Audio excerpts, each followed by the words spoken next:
All right, our guest tonight on Toyota Sports Talk. It's been a little while, with me anyway. Always great to have Lake Lewis back on the program. Does a great job covering those Washington Commanders on a daily basis. Lake, how are you? Thanks for joining us. I'm good. It's been a long time since we've done this Yeah, and together. Natalie's stealing me. Stealing you from me. What's up with this?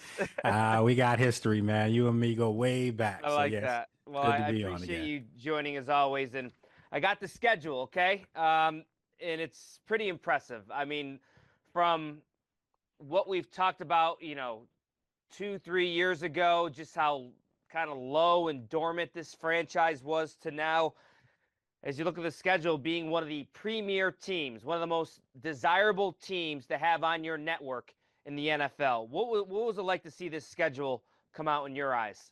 Yeah, it was crazy, and I actually got the schedule in the morning and couldn't say much, Yep. but I couldn't believe it. Scott, just to think that just what 2 years ago, no one wanted this team. Yep. They were hot garbage. No one wanted to be around the stench of them. And now just to see this whole miraculous turnaround and it's not just the product on the field, it's how they're conducting themselves off the field and all these great things are keep coming. It's almost like on a weekly basis, it's just more great dynamic news coming. So to see this schedule just goes to show you that it's not just us here in the media and the fans locally, but it's nationwide. They're looked at it's kind of scary to say, but as a model modern franchise now. And you look at the marquee games, the standalone games, the primetime games. Is there one on this schedule that you're like, holy cow, I cannot wait for this game? I mean, there's a bunch of them.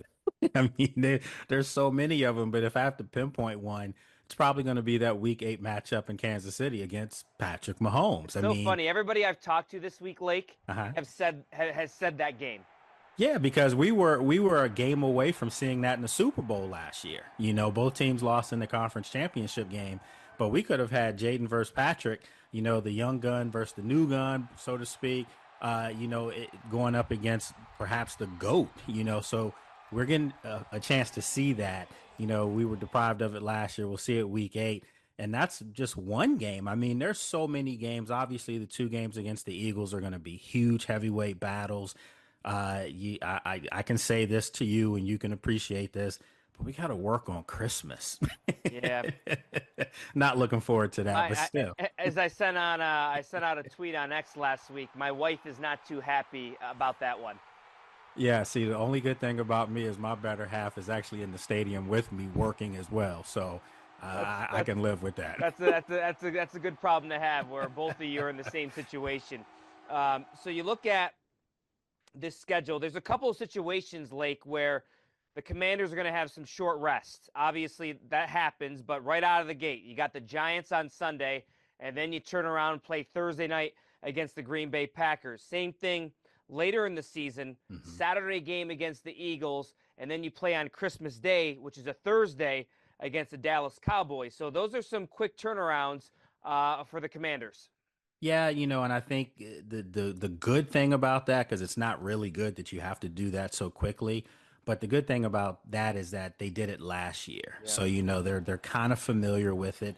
And let's face it, Scott, when you're going to be a primetime team, these are the type of things that are going to happen.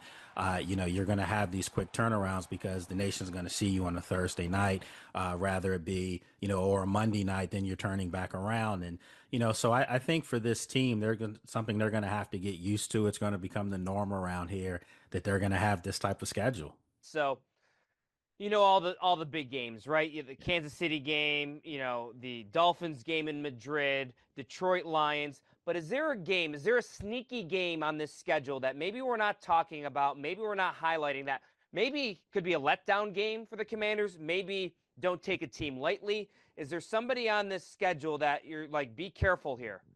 Well, I wouldn't say it's a game that they would take lightly, but it is a game that I think it could have playoff implications as well. And all the games could, but this one in particular. And I think it's a run it back game for the other team from last year because they had Washington beat dead to water until that Hail Mary came. And that's going to be the Monday night game against Chicago. Make no mistake about it. The whole Ben Johnson thing, Yep. we got into that earlier in the year. Caleb Williams clearly looks at everything that's coming Jaden Daniels' way, probably thinking in his mind, that was supposed to be me getting all this love. So I think that that's a game that Chicago's going to circle because obviously it's going to be a barometer for them as well. It's going to show them how good can they be. Can they have, the type of season Washington had last year? I'm sure they feel like they can with a new coach, second year quarterback. They're going to feel like they can do it. And Washington could serve notice and show them that, no, you're still behind us. Okay, hot seat time, my friend. How many wins for the Washington Commanders with this 2025 regular season schedule? Man, it's a tough question, but I'm going to say 11 wins, but they're going to be a better football team in play and everything about them. But their schedule is much tougher than it was last year. So I'll give them a 1-game dip, but that doesn't mean that they're not a Super Bowl contender. They're a Super Bowl contender. And ironically, because of the Eagles schedule being so tough, 11 games could win that division for you this year. I know that sounds crazy, but I think Washington's one of the Super Bowl contenders out there, but I have them at 11 wins right now. Hey, if you remember several years ago, they won the division at 7-9, I think it was. No more of those days. We don't talk about that anymore. Blake Lewis, appreciate your time, my friend. All right, appreciate you, Scott. Good seeing you, man. All right, much more to come right here on Toyota Sports Talk. Stay with us.